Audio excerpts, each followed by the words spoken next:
السلام عليكم ورحمة الله وبركاته. ازيكم يا حبايبي؟ عاملين ايه؟ مين بيحب السبانخ زي كده؟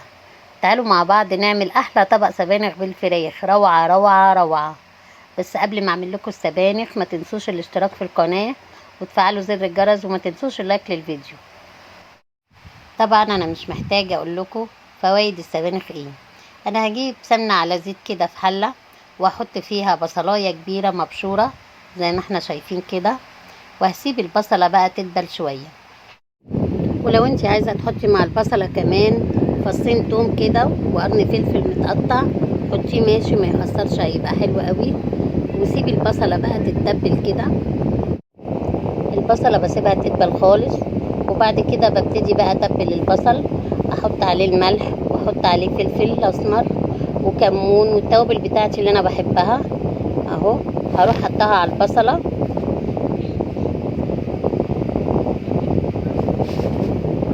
واقلبها. شفتوا البصله يعني ابتدت تصفر ازاي؟ وحطيت عليها التوابل بتاعتي والملح والكلام ده كله وتبلتها.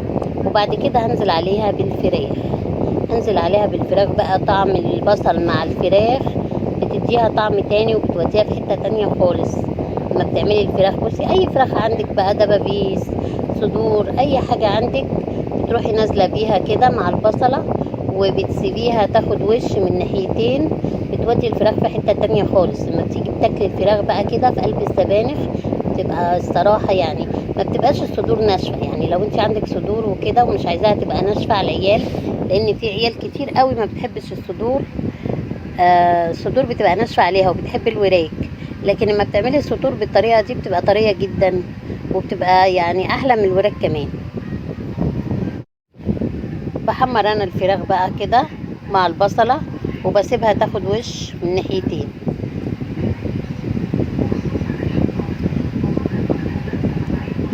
شفتوا يعني انا اهو عملتها بقلبها الناحيه التانية. شفتوا خدت وش ازاي؟ الفراخ ما بتاخدش سوا كتير بس يعني اهي. شفتوا خدت وش؟ بقلبها بقى الناحيه التانية عشان برضو تتحمر من الناحيه التانية. طبعا بتجيبي السبانخ على قدك، في ناس بتجيب نص كيلو، بتجيب كيلو. وطبعا السبانخ بتنضفيها من الورق الاصفر اللي فيها والورق الوحش اللي فيها وبتخرطيها. بتبتدي تخرطي السبانخ وبتغسليها بعد ما تخرطيها. شفتوا انا دلوقتي قلبت الفراخ اهو، خدت وش، تاخد وش بقى الناحية التانية. بتبقى يعني طعمها روعة جدا والله، بتبقى طعمها حلو قوي، احلى من اللي مستوية في الشوربة. يعني الفراخ لما بتستوي بالطريقة دي بيبقى طعمها حلو قوي وبتبقى طرية، احلى ما كانت مستوية في الشوربة بكتير. كده الفراخ اهي بتاعتي ابتدت تستوي، مش ابتدت تستوي، ابتدت تاخد صدمة ووش من ناحيتين اهو.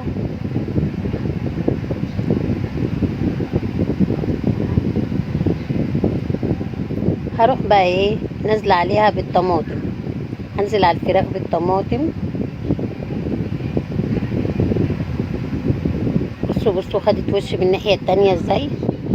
بصوا خدت طعم البصل بقى كده. نزلت عليها بالطماطم وغطيتها بالطماطم بقى وسبتها تستوي في قلب الطماطم. يا سلام بقى على الفراخ، يا سلام، وطعم الفراخ وجمال الفراخ. لو عندك لحمه برضو اعمليها بنفس الطريقه، بس اللحمه بتاخد سوا شويه، تبقي تزوديها بقى ايه شويه بشويه كده. يعني كل ماده تزوديها شويه ميه سخنه فتستوي معاكي. لكن الفراخ ما بتاخدش حاجه، يا دوبك على ما الطماطم بتتسبك. بصوا الفراخ ابتدت تستوي والطماطم ابتدت تتسبك. على ما الطماطم بتتسبك بتكون الفراخ استوت.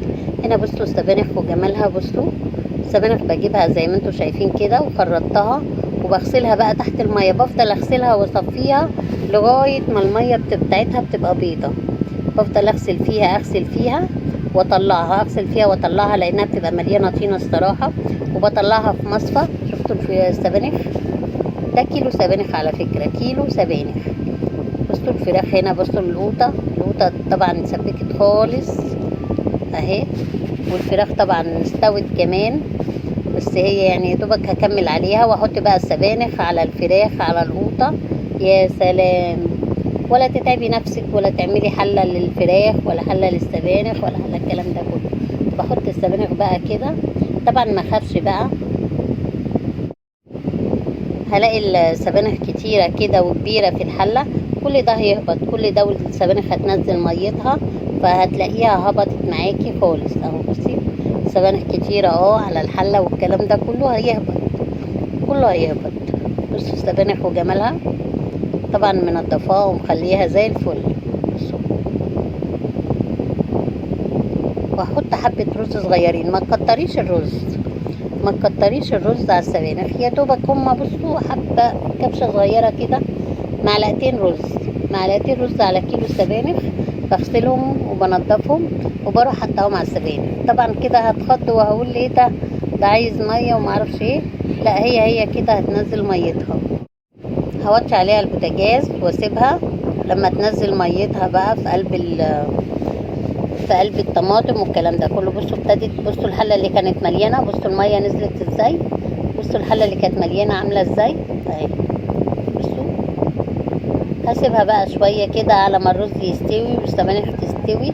الصراحه روعه روعه روعه، جمال مفيش بعد كده. وطعامه الفراخ، بصوا طعم السبانخ بالفراخ في حته تانية خالص، وجمال مفيش بعد كده. طبعا بعمل جنبيها رز بشعريه، او عايزه تاكليها بالعيش. السبانخ بتتاكل بالعيش يا جماعه، والله بتبقى جميله قوي مع مخلل. وعلى فكره السبانخ لما بتبات بتحلو. بصوا عملت جنبيها رز بالشعريه، وكلي بقى احلى سبانخ واحلى فراخ طريه مستويه مع البصل والطماطم والسبانخ. روعه روعه، وبالهنا والشفا على قلوبكم. ما تنسوش تقولوا لي رايكم في السبانخ ايه.